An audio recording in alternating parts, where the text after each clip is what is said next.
Good evening, everyone.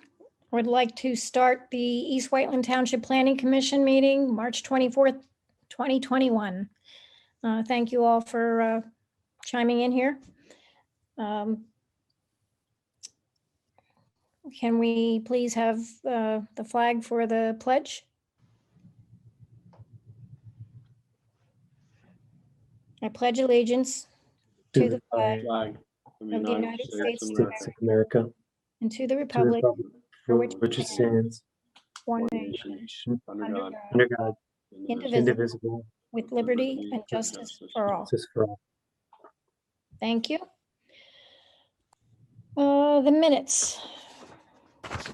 Has everyone read the very short minutes from last month's meeting, from the February 24th, 2021 meeting?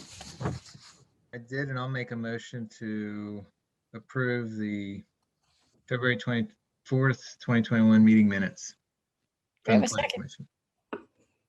I'll second that motion. Thank you, Dante. All those in favor? Aye. Aye. Aye. Opposed?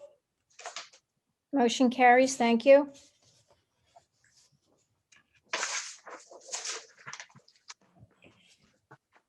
The first item on our agenda tonight is a presentation of a concept plan for the Great Valley School District facility. It is a presentation of a concept plan for a potential 5th and 6th grade center at the Katie Markley complex. What do we have for the Katie Markley, for the Great Valley School District? Thank you very much. I believe maybe I'll start. My name's Dan Gaffredo. I'll give everyone time to find me on the Zoom call. I'm the superintendent with the Great Valley School District, and I know Charles Peterson, our director of school business affairs, is on, as well as David Schrader, who is representing the architectural firm working with the district on this endeavor. So I want to thank everybody for their time here this evening. What I'd like to do in really a brief amount of time is give everyone on the call some history of what got us to this point in time where Great Valley is considering a 5-6 center, or really I shouldn't say considering, we are in need of a 5-6 center due to some enrollment and overcrowding in various schools. So if I may, is it okay simply to start sharing some of the information? Absolutely. Thank Okay, you. thank you. So anyone who's really familiar with the district and enrollment or school-age children is aware that enrollment has been on a steady increase, not only for the last several years, but even as we look forward and look out. So we do our own projections with student enrollment as a school district, and we also hired a third party to also verify and validate a lot of our data. One thing that was consistent with all this projection work 5 and 10 years out is that the enrollment of the district is going to increase. I've been with the district over a decade. We're already up 400 to 500 students from when I started 10 years ago. And many of these projections have us at more than 500 additional students within the next 5-6 years. So we do have very good reason to believe, based on what we're seeing and projections both internally and externally, that enrollment is going to increase. It's important to highlight at this point, the Great Valley Middle School is 20 years old.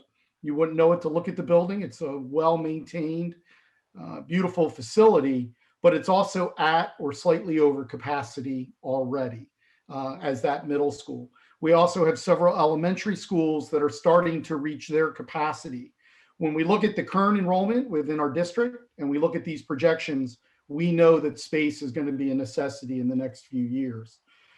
In response to these trends, Great Valley back in the 2018-2019 school year put out an RFP, which is a bid to secure an architectural firm to conduct an official feasibility study. If anyone isn't familiar with a feasibility study, that's where you bring in an outside expert to come in to analyze the usage of your space, to analyze possible construction endeavors, and to see how you could repurpose existing space and what some of those needs are. So that started several years ago. Then our district and our board of directors held a series of public meetings where various concepts were discussed and explored regarding everything from enrollment, creative grade configurations, anything we could do to help ease the overcrowding. Through all these discussions, the obvious answer was clear. We are going to need additional space within the Great Valley School District. Ultimately, we decided that a 5-6 center would be most beneficial, and that really serves a lot of benefits within our district. All 4 of our elementary schools in the district service students in grades kindergarten through 5, and our middle school services grades 6, 7, and 8. So our middle school, again, being at or over capacity, and our elementaries really approaching their capacity, really precipitated a lot of this work. We realized rather than add on to various elementary schools and a middle school, the price tag associated with multiple construction projects across the district really was not a feasible option. And also, it doesn't really give you the long-term fix if enrollment continues to go up. So after a lot of analysis, evaluating the benefits of the feasibility study, we decided that a 5-6 center would be very beneficial. One, that alleviates, we're taking one of the grades out of the middle school, which allows for growth and expansion. And it also takes 5th grade out of all 4 elementary schools, which also gives them the space that they're going to need for the next 5 to 10 years as our enrollment continues to rise. So we are very clear on that need for a 5-6 upon our review.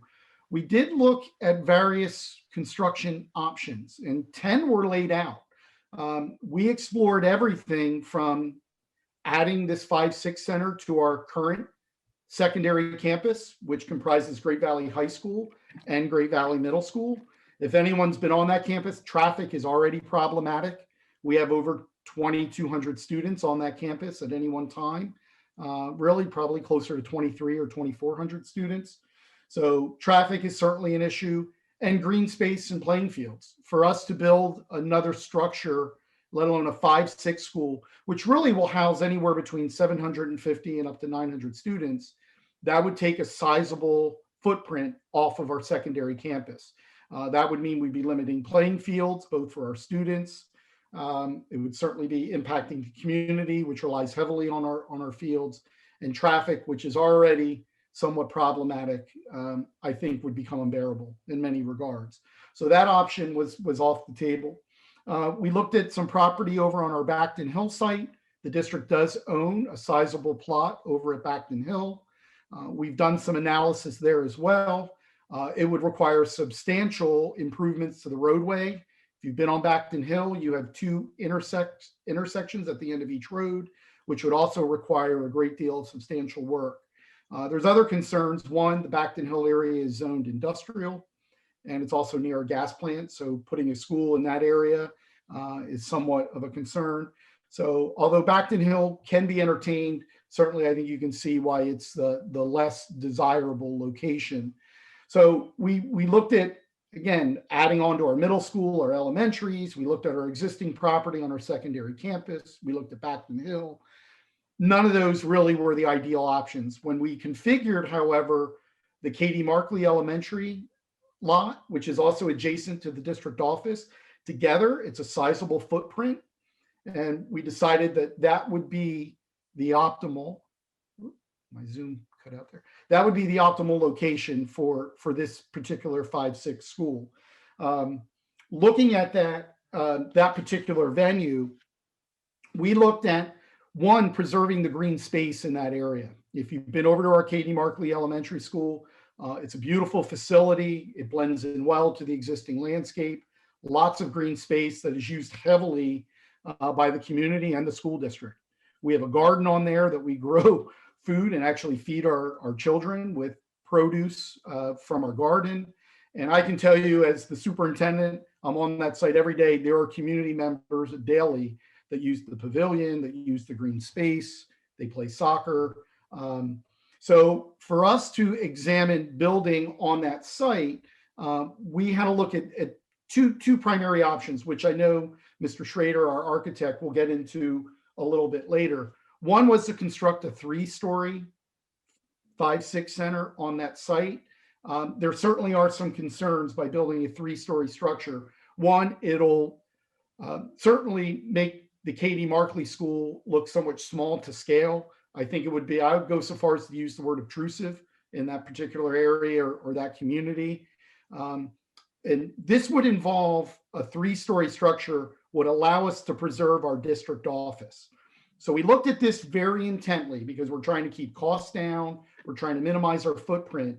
Building a 3-story structure to accommodate the needs and the children would create a large obtrusive building, and it would consume a great deal of that green space.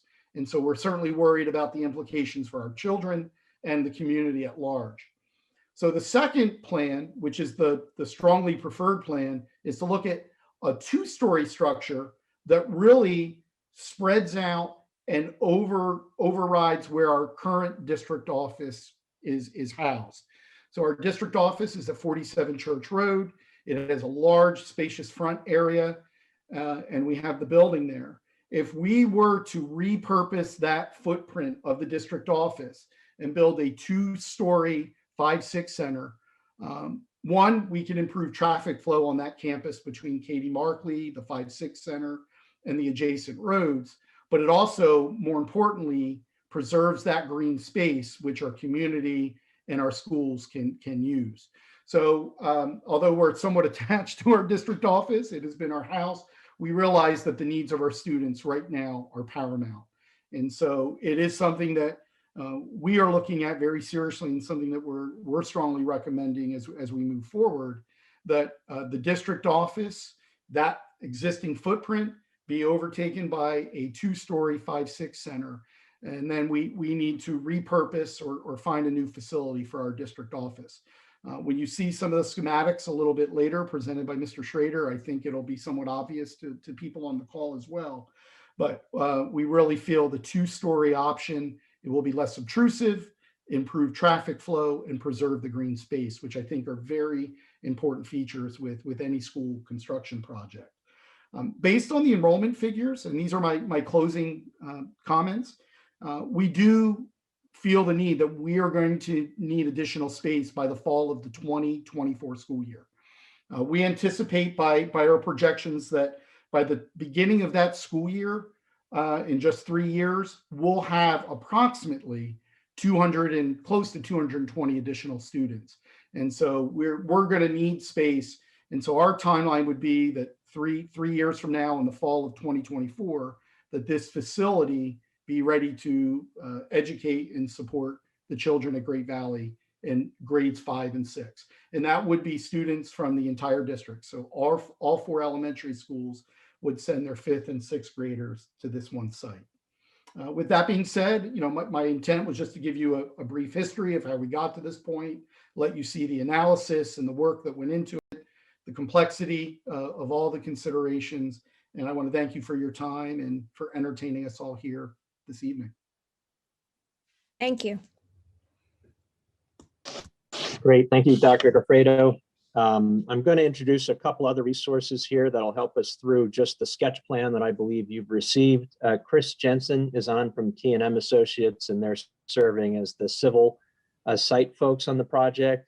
And I see both Guy DiMartino and Eric Ostomchuk from Traffic Planning and Design. So they're here as resources also. So Zach, I think I'd love to share the screen, and it looks like you gave me the ability. Thank you. Okay. So we're going to present one set of drawings to you this evening. Dr. Gofredo spoke about another option that is a 3-story option. And just to give you a sense, this portion of the site that is currently green is what he was talking about trying to preserve as part of the project. And indeed, the 3-story concept that we had essentially ate up this entire footprint, and then this portion of the site as well, maintaining the existing administrative building. So when he talks about what happens when we try to put a 2-story structure on this site, the district has other plans for, or is in the process of coming up with other plans for administration. In other words, they would not be on the site anymore. Can I ask you a quick question? Yes, sir. Are you saying that the 3-story option was going to have a larger footprint? That doesn't seem to make much sense to me. Or am I understanding you incorrectly? I'm not saying it clearly then. The 3-story function was essentially from here. And I guess what I should share here is that, at least in this concept, and I do want to state this pretty clearly, there's no building design yet. What we've been doing is essentially putting 160,000 square feet of building on the site, which is approximately what it takes to put 900 total students on the site. And in so doing, right now what we're doing is locating the larger functions, the community functions, which are the dining, kitchen, and gymnasium here. And then this right now is representing a 2-story academic wing. How this ends up being configured in the end, I think is going to be kind of predicated on some of the conversations we have here, the conversations that we've already started with your historic commission, and probably a lot of work with the school district. So if you maintain these 2 functions here and you located the 3-story function, it was impeding into this area of the site. And that was in order to maintain the parking and the existing district administration building in that spot. Does that help answer the question? Yes, so the 3-story option would have maintained the existing office building, district office building. And now I understand. Thank you. Exactly. Thank you. Yeah. And any clarifications, I'm happy to address as quickly as possible here.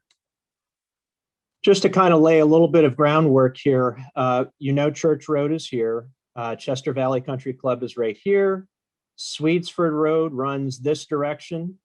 And what you're seeing across the street, you're probably familiar with the ball fields that are located here. The district does own this parcel all the way down to the Chester Valley Trail, up through that wood line, and they actually own this residential parcel right here as well. Now, there are some zoning complications for that portion of the site related to developing on it. However, we are working through some options for potential stormwater on the site because the current configuration of the existing Katie Markley building and the district administration building is that they drain to that detention basin. I'll say basin, stormwater basin at the bottom of the hill. Chris can certainly clarify how it's being used. So this is district property. This is being used for stormwater currently for the existing Katie Markley and the administration building. So what we were working towards was a concept with the 2-story structure, and maybe one more topic for everybody's benefit. The power lines, as you probably remember, come directly up through Chester Valley Country Club and run right across here. There are 2 major set of tower lines that run back and forth in this location. There's also an easement that runs essentially to, I think, about the edge of this line right here. Part of it is our property line, and part of it actually is within our property bounds as well. A couple other things that you have underway. You do have a trail system that is kind of in process, and this is representing one of the locations of a future trail that is anticipated to run through and pop in through that tennis court area at the back of that neighborhood there. So you're seeing the existing configuration below. You can see the current drive-through. This is the parent drop-off here for Katie Markley. These are the upper parking lot tiers, the pavilion that Dr. Goffredo referenced, and some of the hard surface area there. This is a soft surface play area right behind Katie Markley. Currently, the buses and the cars come in the same direction. The buses move off here, pull in and park, drop students off here, and the parents' cars continue around this loop, drop kids off. And there is a little bit of an interference here as the buses come out. However, they're stopped as the parents come through, and parents are stopped as the buses come through. Most of the district parking, the visitor parking, occurs in this front lot, and staff parks around the back side of the building here. So the concept for 190,000 square feet here was originally to try to provide the community type spaces here, the academic spaces wrapping around the existing administrative structure. And our first attempt at this was to maintain the facade itself of the existing, and this was actually the East Whiteland Consolidated School at one point. So that was prior to it being the Katie Markley Administrative Center. We were going to bring our classroom wings down, create or maintain the facade here, and try to do either a courtyard behind where the existing building was, or to kind of create a library or STEM center for the building under the footprint of this existing building. with the facade, the historic facade maintained. Our visit to the Historic Commission the other night was an interesting conversation in that their desire is to maintain the entire structure. So we're trying to find a way where we can represent the facade, maintain the existing building, and somehow find a way to wrap our academic structure around that, utilizing the interior of the administrative structure for some academic use. And so we're still talking about that quite a bit, trying to figure out how that might work. From a traffic perspective internally, the intent of the district would be that the 5-6 Center and the Katie Markley building have separate opening times. It's a different bell schedule for each building. And so the thought is that we locate the buses to the periphery of the site. And there was a desire to potentially reverse the loop for the Katie Markley site so that the loop now comes in further up Swedesford Road and wraps this direction so that our buses are now out of the traffic pattern for the cars. And that's something we try to do at most elementary schools. The 5-6 building, the intent would be to come in the existing driveway entry for the current admin center and line up the buses in that lot so that students can access the 2-story structure of the building from this side. One of the primary things that we try to do on any school site is to pull the entire parent drop-off pattern into the existing site because, as you know, more and more parents drive and drop off students. And so we more and more try to lengthen the queuing lines for the buildings that we build. So in this case, parents could come from either direction on Swedesford Road and be introduced to the site. Depending on the length of the traffic queue, it could be as simple as a small loop in front of Katie Markley and a small loop in front of the 5-6 Center, or it could be lengthened through any of these parking lot loops so that it could stretch all the way into the building site. So this essentially is representing something that seems to satisfy quite a few of the zoning criteria. I'll let Chris speak to that quickly. It also seems to help quite a bit the traffic patterns from the separation of the buses and the cars. And it gives us a 2-story and a 1.5-story for the community portions of the building structure on the site located in this vicinity. So before we kind of sign off and let folks start to comment a little bit, Chris, can you enlighten us a little bit as to some of the zoning that we're dealing with on this? Sure, absolutely. Good evening, everyone. As David mentioned, there are some zoning considerations here. The ball fields across from Swedesford that also contains the stormwater facility. That is a designated open space zoning district within the township. And our understanding is that in order to expand the stormwater facilities, we would have to amend a special exception that was granted to enable that stormwater to be constructed there upon the initial construction of Katie Markley Elementary. And I believe Mr. McGrory has weighed in on that and told us that that would be required based on some prior documentation. The site with Katie Markley and the district office now is zoned neighborhood school district. And given its proximity and adjacencies of the residential areas, there is a 100-foot building setback, and we intend to fully comply with that. There is perhaps an existing nonconformity at the very top of the site with the existing school. We are engaging with a surveyor who began a survey of the site. So once we have the final survey, we'll understand whether that's an existing non-conforming condition or not.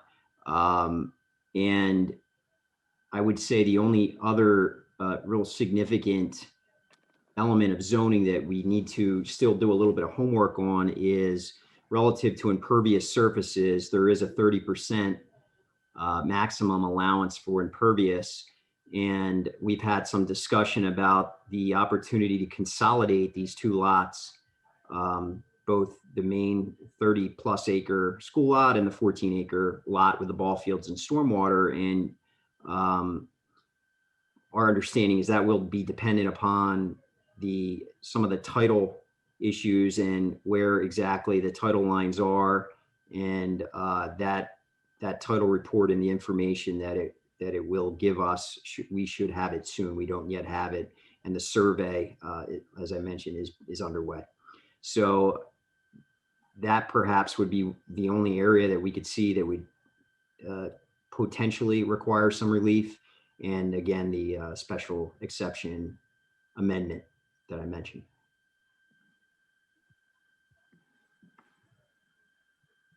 So again, we're here with a sketch plan.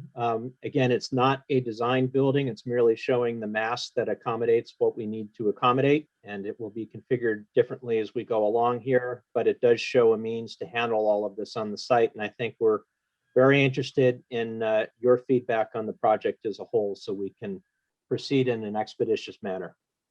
Thank you. Well, I have some questions and concerns. I have a daughter who is in Katy Markley right now, and I can tell you that parking is a serious issue for parents. If you look at the traffic, the parking on back to school nights, the cars are flooded out onto Sweetsford Road.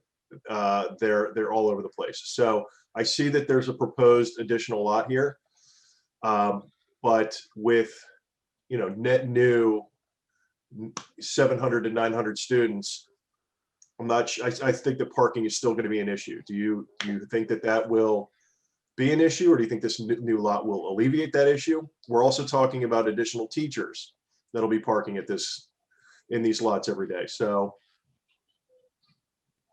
I can speak to the parking requirements and what we utilize to design and put together this sketch. We utilize the 1.75 space per classroom criteria, and we also accounted for the district office building, which, as you heard Dr. Goffredo speak to earlier, may in fact come off of the site. And that in and of itself, the district office building per zoning requires 120 spaces. And then also within a school area, there's a requirement that there be at least 100 extra overflow spaces. And we've accounted for those as well. So in effect, even if the district office were to remain on this site, the required number of spaces is 336, and the total proposed is 341. So I think that the sketch as it is would provide for adequate parking. Certainly, we can look more into, and obviously the district's going to want to make sure that the parking that we provide is adequate for their operation beyond any zoning requirements. But I believe it to be adequate. yeah, that's my concern. It's that you might hit the minimum for the zoning requirements, but that it might not be sufficient. If I could add to that, Mr. Bradley, Chuck Peterson, Director of Business Affairs. We have the same issue at some of our other schools with back to school night and student events, chorus concerts, and all those kinds of things. And one of the things we would make sure is that we don't schedule simultaneous events for both schools on any given night. So actually adding these other parking spaces might even alleviate the problem when we're having an event for one of the schools, that we would have extra parking now for other people. But we would have to make sure that we didn't run simultaneous events in the evening. Just add one other part to that.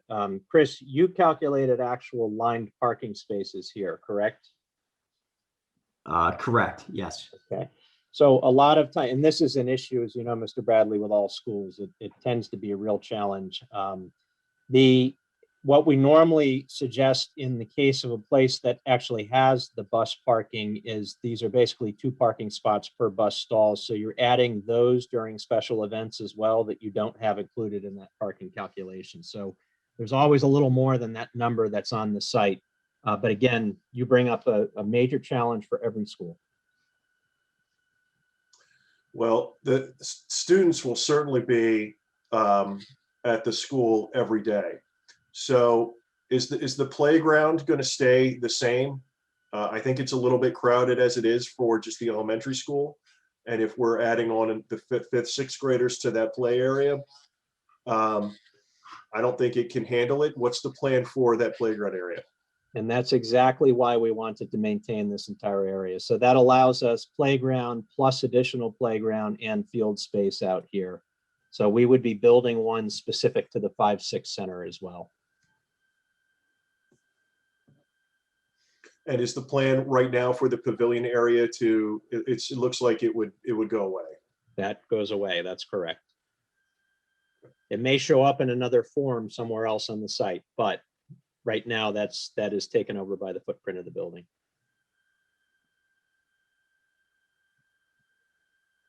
If I may, can I ask a question?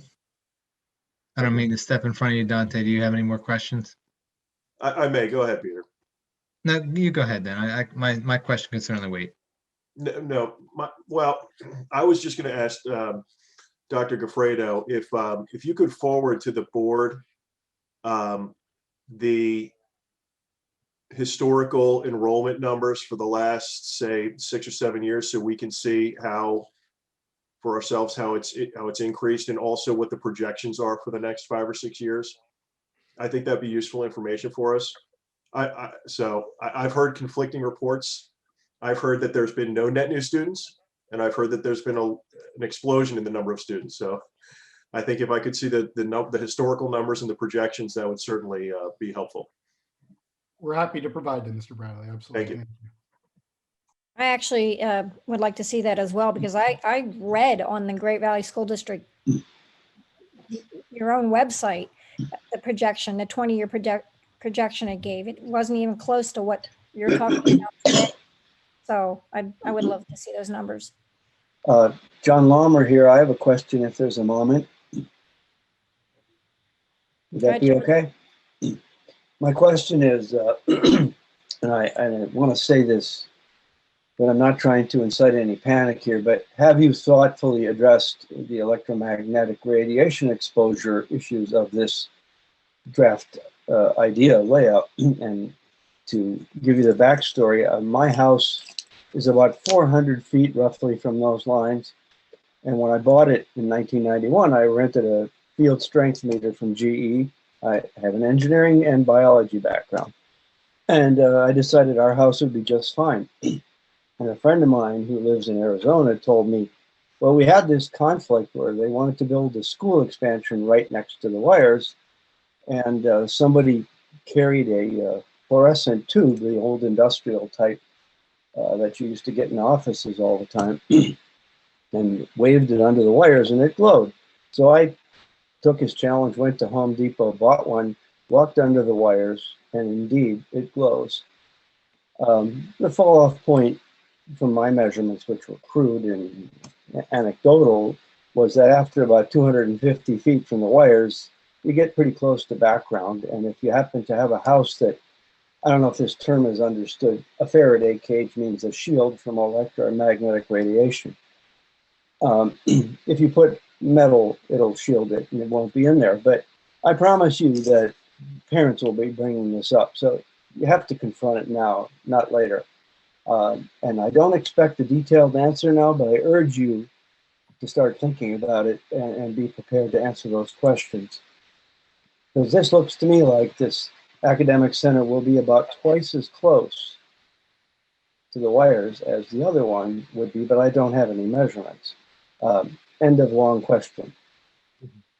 Good, and I think the team will address that, so thank you for bringing it up. My question is for Dan. It was in respect to the one building you didn't address is the high school. How will that handle the increased capacities? Because we're obviously making more space in all elementaries and middle school, but the high school is the end all of them all. And that's not changing. No, we have looked at that, and I may have Mr. Schrader comment on some of that as well. Less of a concern with our high school at this moment. And I know from being a high school principal for over a decade, the numbers are much different at the high school level due to the way courses flow, you have space that can often be repurposed and so on. So less concern at the high school level at this point. We have, maybe Mr. Schrader can comment on that aspect of our feasibility study. The concerns really reside with our middle school and our high school. We will have to watch the high school, obviously, moving forward. David, is there anything extra to add regarding our feasibility approach there? Yeah, you actually had, it's surprising, I agree, to think about it, because one would think that building right now would also be close to capacity. That one actually has quite a bit of room. There was a capacity to enrollment study done for the next 20 years, and we can also make that available to you too, but it shares what the overall capacity is. And I think that building was somewhere around 70% capacity, and you shoot for 80 to 85% at the high school level. So we had quite a bit of room left, according to traditional studies. And part of that, just to add a layer to that, Mr. Fixler, within high school, you have rooms that are vacant during a lot of part of the days. Almost every teacher has free periods in their classroom, and sometimes we can maximize that. If we have additional students, we have a lot of empty classrooms at any one of the 7 periods of the day. So it is a different configuration, unlike elementary, where children are really in the same space for a vast majority of their school day. It is a little different at the secondary level. Thank you.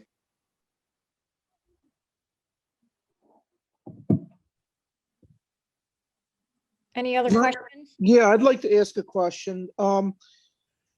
Generally, whenever we're doing a major project in the township, and we've talked about trails or paths in the past, we'd like to have them done at the same time. We have discussed paths, and not with the school district, but we amongst ourselves, we discussed paths from the neighborhood to the east, underneath the power lines to Katie Markley. And I'm just trying to see what's the feasibility, because that would help that neighborhood and allow the kids from that neighborhood to walk to school. I'm pretty confident the district would be open to all of that. So if there's a means to do that, we would be happy to connect. And I agree, pedestrian friendly school where it can be pedestrian friendly is a good thing. Obviously, the district probably is not looking for students to be doing a lot of walking along Sweetsford or Church, but certainly. Well, it's impossible. Correct. So, I mean, John, can you comment? That's your neighborhood.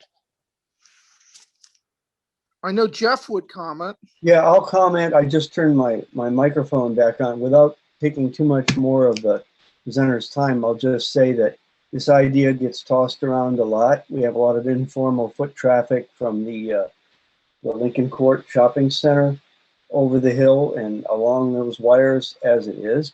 People do trot through there. Sweetsford is deadly. You don't want to encourage people to do that. And if they can go directly from, there's a big apartment complex there, and there's a number of homes in that little cul-de-sac development there. They can walk over safely in that corridor. That would be lovely. It would probably take 30 or 40 cars out of the clog in the morning. Good point.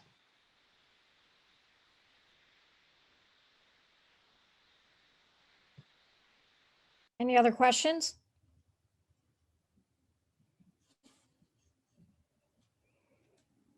So I'll just, One more. I'm sorry. One more. This is just a fun question for Dan. What are you going to name the school? It is funny. We've had some preliminary conversation about that. Right now, we're calling it just the 5-6 Center. We're like, it's not very flashy, or we will have to give some thought to that. So we haven't quite gotten that far, but I know we're going to have fun with that process for sure. Just curious. Thank you. Me too. Thank you. so I just would like to give you my feedback. Obviously on design, we don't know what it is yet, but I do believe that this is a much better choice for the site. I think I also talked about that in sub-planning session. I think that Backton Hill Road would be a terrible choice because of the industrial use back there. And the traffic, the site distance with the traffic, and just I just don't think it's a good site. This is perfect in my opinion. So I commend you for choosing that to do it at Katie Markley. Something just occurred to me. Would this necessitate, or would you, or is there any consideration for the intersection at Church and Swedesford then? The four-way stop, would that have to change to a light, or given you'd have buses coming from two directions? So we've done some preliminary analysis of that, knowing that that would be one of the early questions. So Mr. DiMartino, if you can start to address your preliminary study. Sure. Good evening, Guy DiMartino with Traffic Planning Design. Just like David and Chris Jensen have done some preliminary evaluations, we have done that on the traffic end. And to answer your question directly, I mean, certainly we will have to go through the traffic impact study process with both the township and PennDOT. But our initial findings are that that intersection that you referenced would likely require a traffic signal in the future. And that's consistent with the township's capital improvement plan as well. Would it require the addition of any turning lanes or an expansion of that, or do you think that intersection, do you think it would just be a simple four-way intersection, 4 lanes? Yeah, our initial evaluation, it could probably remain just under its existing configuration with the installation of a traffic signal, but it'll certainly have to be evaluated further as we go through the process. I'm happy that the questions are being addressed, so that's fine. I have a question for Chris Williams. What do we have on the books for improving that intersection? We do have a traffic signal in the Act 209 capital improvement plan. I don't recall offhand whether we had turning lanes identified. Guy DiMartino has probably looked at our Act 209 capital improvement plan more recently than I have. So if Guy knows, I'd be happy if he would share that information. But they are very early in the process, I will say. I think they're doing everything right in terms of doing the early studies, and I think they understand all the different questions that will be asked and need to be answered. And that intersection is certainly key to the traffic discussion. And we have yet to see any traffic studies, but we'll have plenty of opportunity through this process to evaluate traffic and make sure it's managed properly. Did I buy you enough time, Guy, to take a look at our capital improvement plan? You did, and your capital improvement plan calls for simply a traffic signal at the intersection, no turn lanes. Okay, very good. Thank you. Thanks. You know, John Lawmer here. I would just add the comment that I go through that intersection 2, sometimes 3 times a day. And regardless of the time of the day, it's really unusual to come to a stop and not have 2, maybe 3, or even 4 other cars all sort of jockeying to get through that 4-way stop. And most of them are headed north-south. So I think if that, you know, you can't possibly ignore that. That's imperative in my opinion. Also a little tight for buses that's making those turns. I'll just mention that. Right. And it is a residential neighborhood, and people may not be pleased about it, or they may, I'm not sure.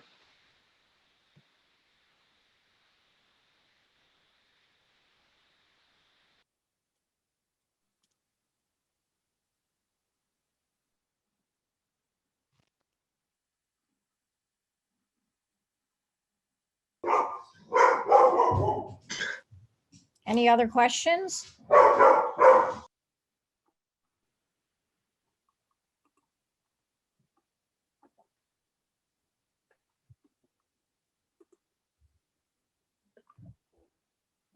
don't know if if there's no other comments or questions from the Planning Commission, I suppose we could check the public comment email quickly.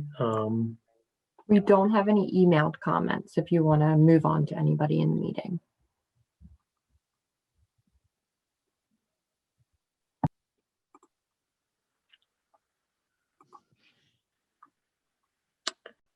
Do not see any hands raised. Just for the record, and I don't think we announced at the beginning, we will not be monitoring the chat feature. Sometimes that gets a little hard to keep up with. I don't think there's a whole lot of activity in there in the moment, but if you do have a question, please use the raise your hand feature or Since it doesn't sound like everyone's trying to speak at once, feel free to just kind of unmute yourself and make your comment.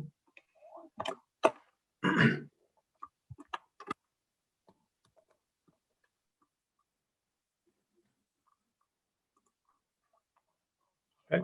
I'm not seeing any hands raised or anything, so Deb, I'll kick it back over to you. Okay.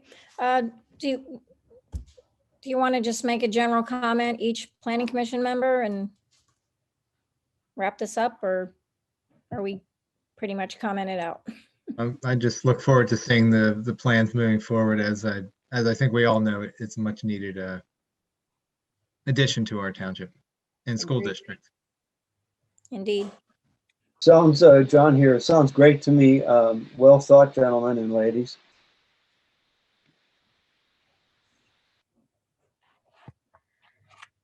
Dante? I'm excited to see what the building's going to look like, where the swimming pool's going to go, Across the street at Chester Valley. and what the playground improvements are going to look like. I know a lot of kids like that pavilion area. They like that basketball court. So if those are going away, I'd like to see what the school district has to really wow us with what that playground's going to look like in the future. Todd? Hint, hint. I like it. And like I said, I would like to see some investigation of a trail underneath the, or a path underneath the power lines to connect that neighborhood to the school. Yeah, that was a very good point.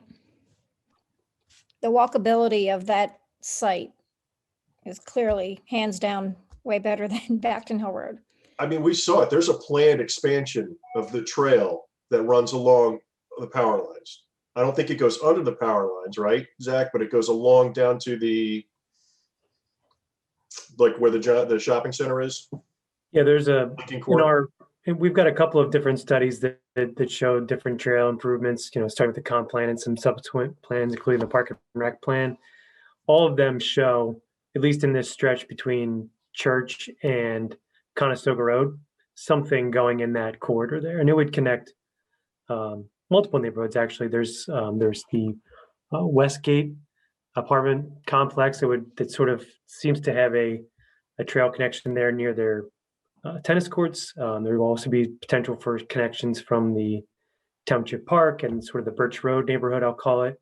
So yes, there's been multiple plans that show that, and I think to the extent that we can connect some of those areas to the school district is all the better. So I believe the concept plan does show. I'm just saying that's really important to me. So I would like to see that. I know this is a sketch plan and this is why we discuss it. So thank you. So do you need to go back to Historical Commission now? We do. They did ask us to perform a historic impact study. So given, I'm speaking for the school district here, but given the feedback we've received from you, which appears to be favorable with obviously the things that we need to do, we are going to go back and we are going to conduct that study and work from there. Okay. All right. Well, thank you very much. Thank you. Appreciate it very much, everyone. Thank you. Take care. Thank you for your time. Have a good evening. Thank you. Thank Bye. you.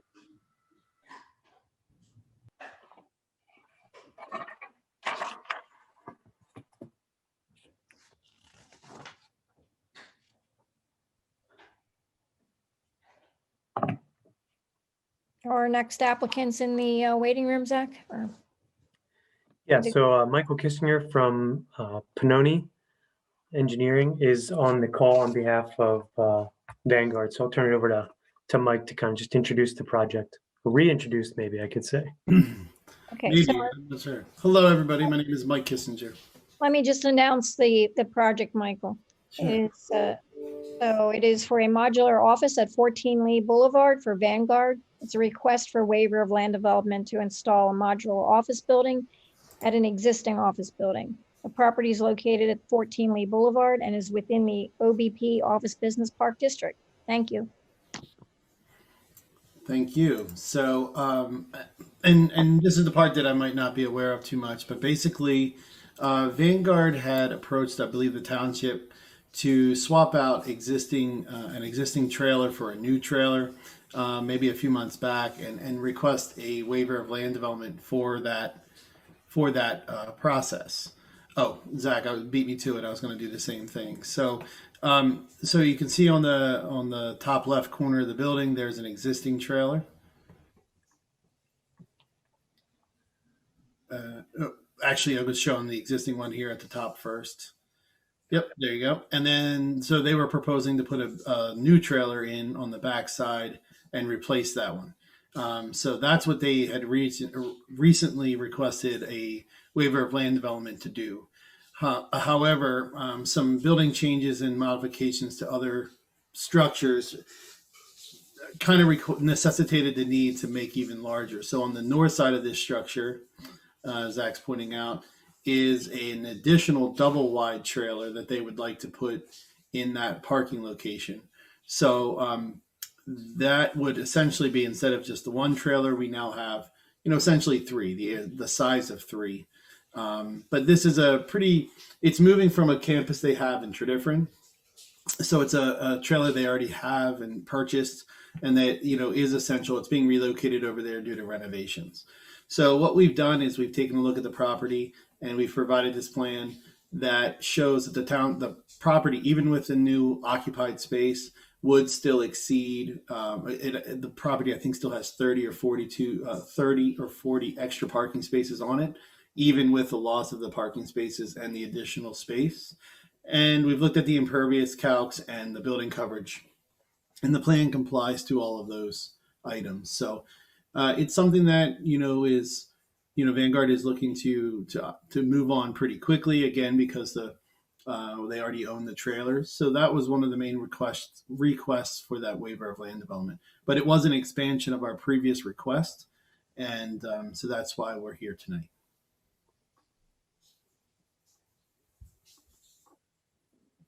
Can you tell us what the use of the trailers are?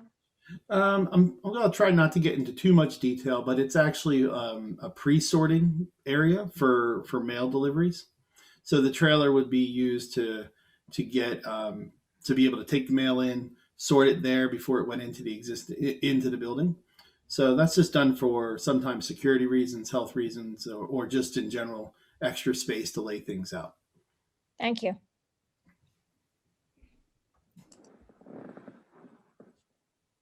Any questions from any board members?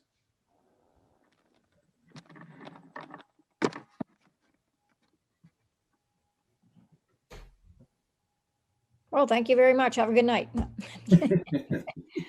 That's an easy one. The planning commission should have a motion to recommend a waiver. Yeah.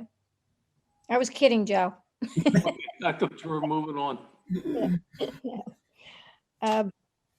Does anybody want to make a recommendation? Or I could certainly make a recommendation. I don't see any problem at all with this.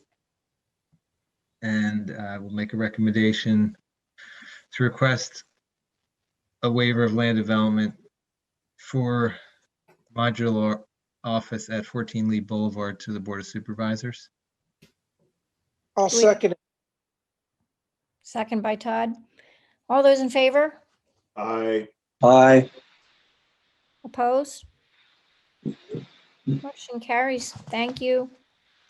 Thank you very much. Everyone have a great night. You have a good night too. Hey, Mike, thank you. See you. Okay, and ordinance amendments. Zach, Great Valley Revitalization Overlay District. Zoning text and map amendment to modify the existing overlay district, which permits mixed use to redevelopment without a portion of the Great Valley Corporate Center, within a portion of the Great Valley Corporate Center. The proposed amendment would reduce the geographic extent of the current overlay district and minimize the overall development yield permitted under the ordinance.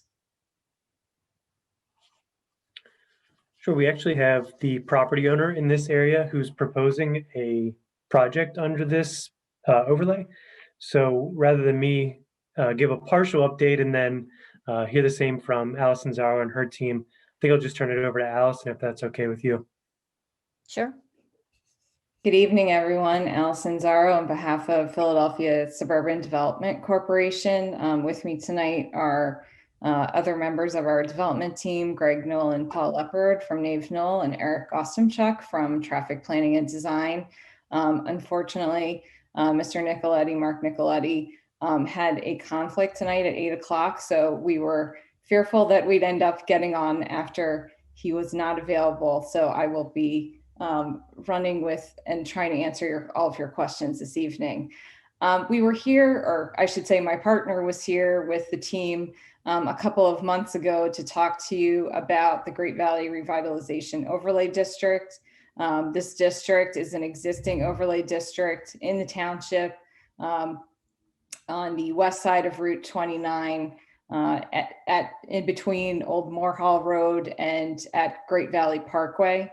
When Mr. Calagreco was here, I believe he presented to you an explanation that this is essentially sort of a reduction in overall tract density that's being proposed, as well as a new concept plan for mixed use, which is permitted by the Great Valley Revitalization District. Since we were last here, we had submitted a draft zoning ordinance amendment, and that was reviewed by your staff and consultants, and we've made some updates to that draft, which I'm happy to run through, but I thought it would make sense just to put a visual on everything to pull the overall concept plan up, just so everybody has something in front of them while I'm running through that. I don't know, Zach or Paul, if one of you wants to pull that up. Procedurally, so the planning commission knows what they're being asked to do. You're being asked for a recommendation for the Board of Supervisors to advertise an ordinance. The wording of the ordinance can change slightly between tonight and the motion to advertise because it's coming back to you anyway. You're going, after we advertise it, then by law, it has to come back to you for a review within 30 days anyhow. So tonight's review is just conceptually whether you think the board should entertain advertising the ordinance at this juncture. The ordinance that they submitted is changed a little bit in that we took out their proposed language to eliminate steep slopes. They originally had language to totally eliminate the steep slope requirements. And in further review with staff, we determined that the township as a township should now take action to eliminate man-made steep slopes from its ordinance and only have natural steep slopes that are regulated by the ordinance. That particular provision we took out of this ordinance and we're going to put into a new ordinance that will be before you next month for your review at the same time this ordinance will be before you. And hopefully they'll run concurrent through the system. So tonight is somewhat of a limited review, just conceptually, whether you're in favor of the principles outlined by the developer. And generally it's a down zoning. They're decreasing density, they're decreasing height. What they are getting in exchange is a smaller tract size. We're decreasing it from I think it was 35 acres to 25 acres. That's correct. So that's the exchange of provisions between current ordinance and proposed ordinance. So it's a somewhat limited review. I'm sorry to interrupt you, Allison. You can proceed now. No, that was very helpful. Thank you. Thank you, Mr. Argori. That was great. Yes, the concept plan that we have up here is just that. It's just a concept plan. This ordinance contemplates, just like a couple of other districts in the township, that there would be a master plan approval process. So after zoning changes, then Philadelphia Suburban would come in with a formal master plan. But just to sort of briefly run through what's changed, I know that Mr. Calagreco ran through the ordinance with you previously. As Mr. Magori mentioned, we are lessening the overall tract density, or FAR, that would be permitted under the district. The tract area has changed. As you may recall, we are eliminating the hotel use, which is currently a permitted use in the district. The maximum height of a structure is being reduced. And things that have changed since you last saw it, specifically in further review with staff, there was a request for an increase in the setback from ultimate right-of-way. As the Planning Commission is aware, there are extensive traffic improvements that are proposed in connection with the development.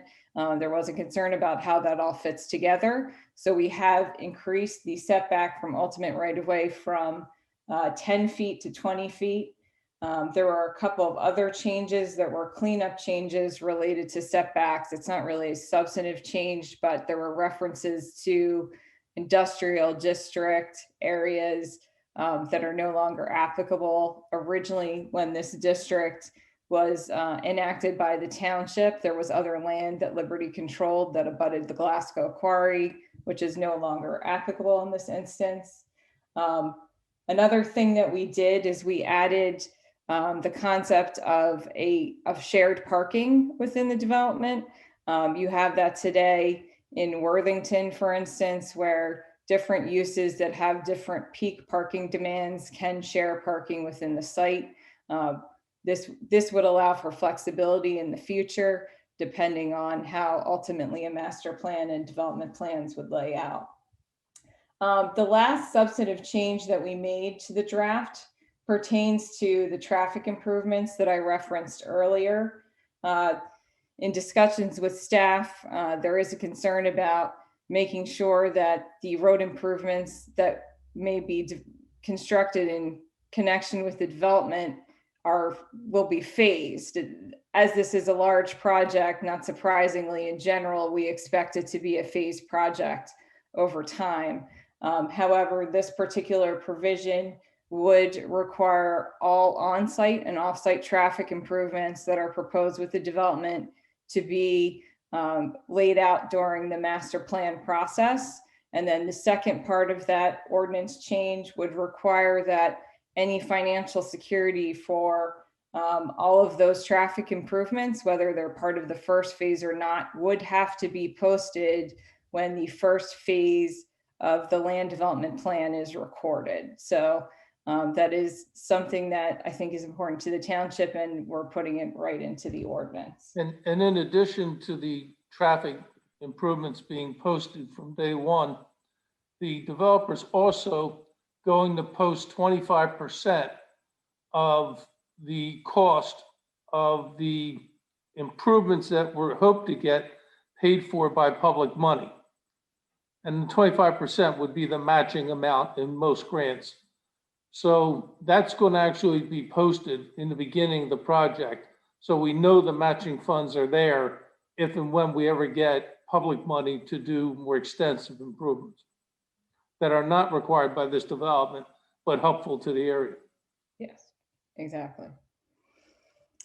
And then the only other minor change that I would mention is, as the Planning Commission knows, there's a set of design guidelines that are part of the ordinance, and they're actually incorporated in the saldo. Those have been updated as part of this project. And there were minor tweaks made to those design guidelines based on staff comments. So that was resubmitted as part of our updated package that you received. So with that, we're happy to answer questions. And tonight, as Mr. Gregori mentioned, we'd be looking for your recommendation to have the board consider authorizing this for a hearing, have it sent out to the County Planning Commission for review. That has not occurred yet at this point either. John Lommer has a question, could involve you, Allison, or also Joe. First of all, it was mentioned a moment ago that they were looking at striking the part of an ordinance that related to man-made versus natural slopes, and does that pertain specifically to this proposal? Now that would be for the whole township. For the whole township, but is it relevant to what Allison is speaking to? Yes, as well? It's it is critical to for their this development, but we're doing it for the entire township. This is something that we've been wanting to do for a couple of years now, but because Bishop Tube was uncertain at that point, we didn't take any action on it. But it's come up in a lot of projects, and it's really treated people unfairly. Most ordinances don't regulate man-made steep slope. There's no real reason to. Yes. We regulate natural steep. All right, so that I understand it's for the whole township, and therefore, it does pertain to here. I just want to make sure that we don't end up in some other proposal into a mission creep well, that the average of all the slopes sort of a thing, that it's really, it has to be documented that it is a man-made slope we're talking about, and that's that. Yes. And we're going to be redefining steep slopes, and part of that redefinition will have to delineate what exactly is a steep slope and how we measure it. Okay, good. Thank you for answering that. Next person.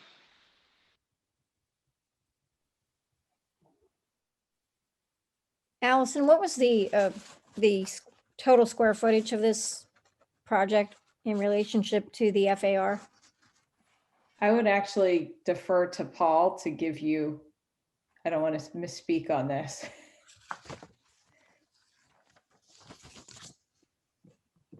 If he's there.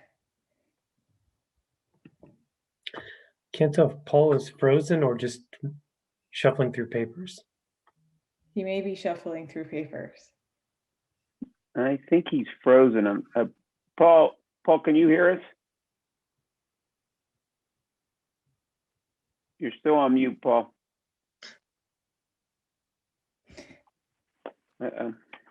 Otherwise, Greg, can you answer that question? I just don't want to give wrong numbers and you've got the plan as well.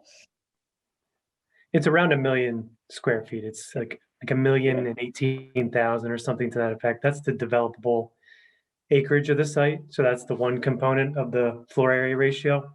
What they show on their concept plan is about 800,000 square feet of floor area.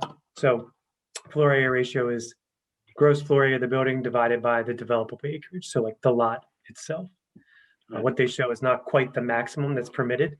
But again, as Allison said, this is sort of a mock-up, a placeholder concept plan that intended to illustrate what the ordinance allows, but it'll obviously have to be refined in terms of layout and mix of uses as the master plan is submitted.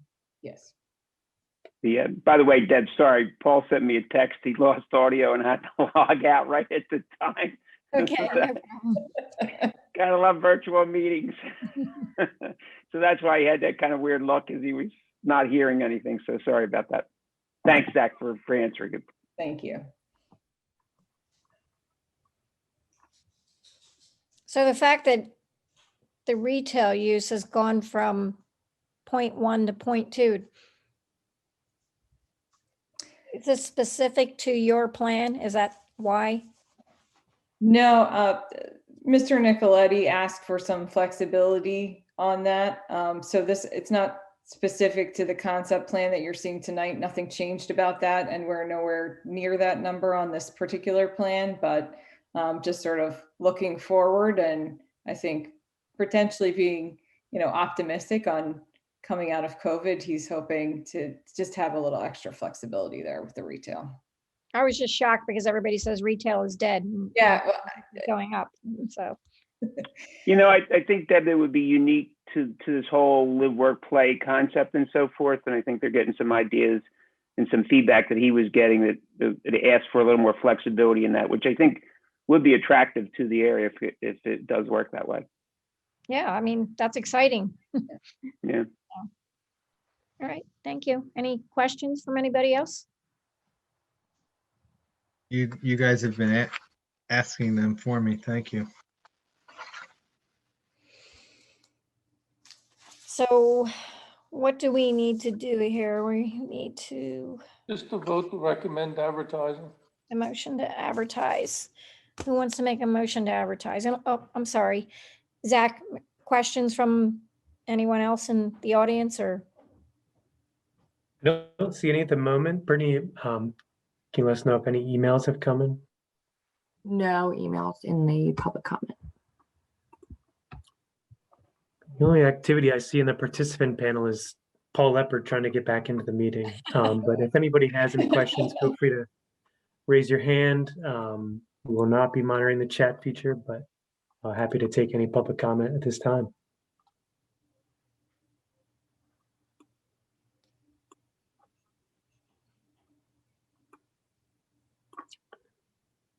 Nobody? So I'm not seeing any hands raised. Deb, I guess I'll turn it back over to you.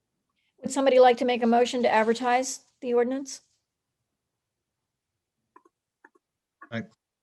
I can make a motion to advertise the Great Valley Revitalization Overlay District ordinance to the Board of Supervisors.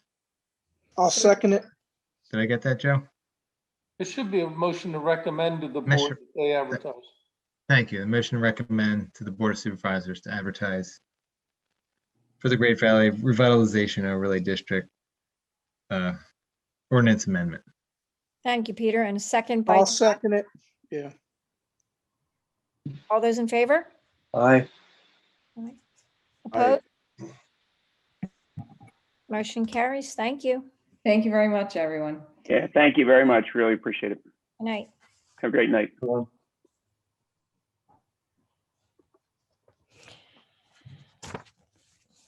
All right, Zach, so you have a repeal too. I'm sorry, my Roman numbers are not very good, so. It's XIX. What do you mean? Yeah, XIX amendments. So it's, Zoning yeah, text it's amendment to repeal the portion of the code related to modifications, supplements, and amendments to the zoning ordinance. yeah, I just realized I didn't actually put the word article in there. It should be repeal of Article XIX, which is Article 19 of the zoning ordinance. Sorry about that, everyone. What is We- XIX? Huh? 19. XIX is the portion of our zoning ordinance that deals with Thank how amendments to the zoning ordinance are to be handled. So it's kind of, it's almost ironic or a little bit of, what's the word I'm looking for? It's kind of a play with your head. We're amending the ordinance relative to the portion of our ordinance that amends ordinances. So basically, the way this came up is that we found in our ordinance, there's a couple of provisions that are sort of either in addition to or inconsistent with the municipality's planning code, which regulates all of the processes for adopting ordinances, amending ordinances, and pretty much everything else that we do on the planning and zoning side within the township. So there's a couple of things that we feel were maybe not necessary that kind of create a conflict or sort of like two sets of standards that need to be followed. And so as we looked at it, the thought was, well, we could change this, or we could tweak that, or we could repeal this and just make it read exactly like the NPC. And at the end of the day, the thought was, well, we don't need it at all. We're sort of superseded. This is a preemptive, a process that we are preempted on in terms of the state's regulations. So there's plenty of information out there about public notice and timing and who needs to review what. So thought was to just kind of defer to those NPC requirements and do away with this section of our ordinance altogether. Okay. As the NPC changes, then you won't need to change your ordinance either. When it changes, Joe? Yeah, the NPC is always evolving, it always changes, and when that changes, you don't need to rewrite your ordinance, because it won't be in your ordinance.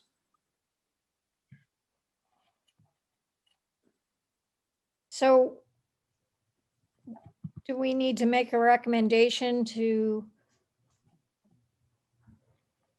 I think it's been advertised, so it's just a recommendation to pass it. Yeah, this one is before you in a more formal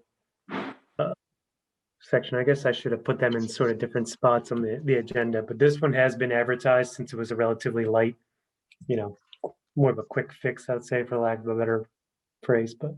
okay. Any questions, guys? It's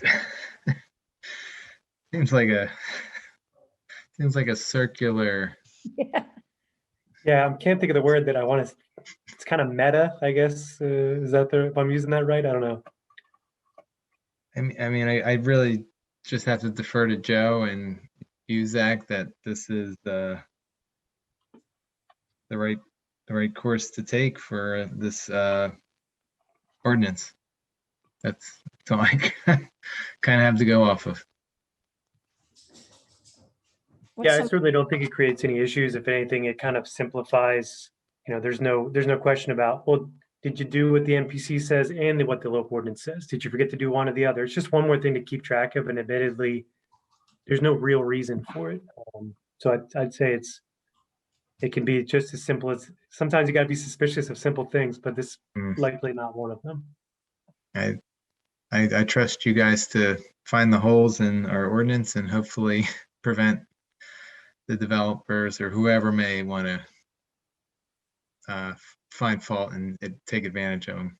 Yeah, this is a cleanup ordinance. Sounds good.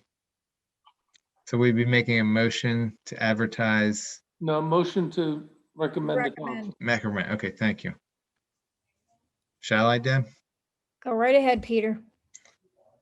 I would like to make a motion to recommend to the Board of Supervisors to approve ordinance 19, or repeal of ordinance 19, is that correct? Yeah, Article 19. Article 19, thank you. Article 19 of the ordinance to the Board of Supervisors.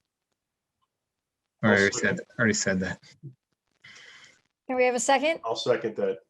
Second by Dante. Second from John.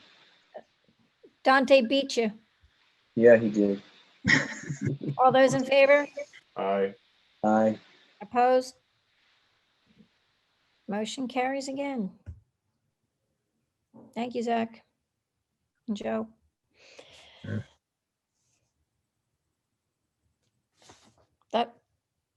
That's all, folks. Yeah, I mean, All right. what else can we talk about? Tomorrow or the day after tomorrow, I get my second vaccination. Who else has been so lucky? I had my Take it easy, all. Up, go on. See, Bunch Todd, of us. Still recording health information now. Good. That's great, John. Maybe one day we can all meet again in person. Yeah, hopefully. That's where I was So- headed with that comment. Yeah, that's I had my first shot on last Wednesday, and fair. it was easy, no problems. Sore arm, except for the next day, I was just extremely tired, more tired than I've ever been. Yeah. Well, And then it just bounced back, no problem. so you're saying get your shot on a Friday? Yeah, for sure. Go back April 7th. Yeah, I had a day of misplacing things, tripping over rug corners, and unable to even get the energy up to tie my shoes. But then I was better. Yeah. I'm It's not almost looking forward flip-flop to the season, second John. shot. The second shot, they say, is going to get you worse. Ooh, Maybe. Anyway, thank you, everyone. everyone. Thanks, Deb. Take And advantage. to John's point, I wish everyone good health. Yeah. Good night. Good health. Yeah. Good night. Good night, See everyone. everyone. Bye, everyone.